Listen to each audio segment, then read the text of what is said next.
Hello, this is George Senda, the guy from Pittsburgh. You ever do one of these things where you just can't go to sleep until it's finished? And this isn't quite finished because I had to scrub the hell out of this. This is the Rubbermaid step stool. I got ages and ages and ages ago. And somebody on all the legs, front and back, and I have not finished, but I wanted to show you the progress.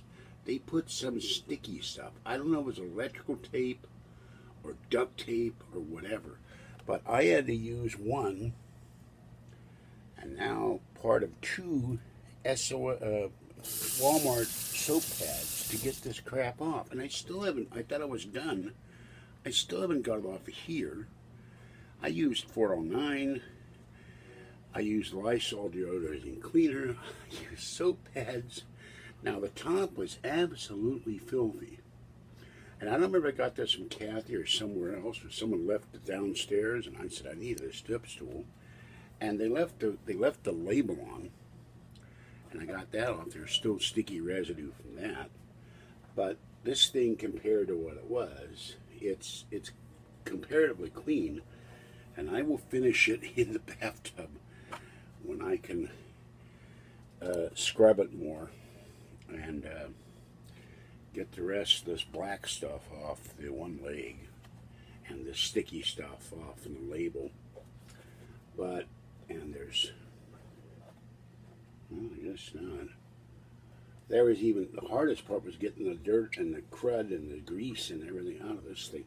And then I'm done. It will hold my weight, I think. We'll find out. And it's a little wobbly, folks, and I can reach top shelves or Kathy or my caregiver. So that's that. I'll let this dry off for now, and then I will clean up. There's still soap pad residue in here, but this was really horrible, and this has to be cleaned off, and this leg has to be finished. So.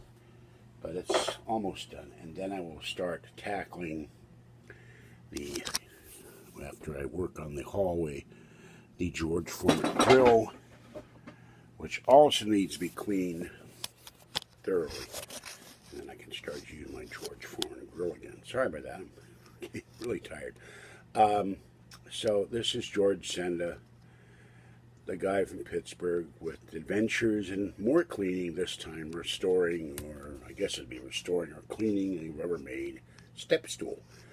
All right, have a great day. Stay warm or dry or cool out there and safe, and I will catch you sometime later today when I just wake up and after I've gone out with Kathy and my caregiver, if his car works. He blew a radiator hose yesterday, so I don't know if he's going to show up. All right, have a great day, and I will catch you next time. Bye-bye for now.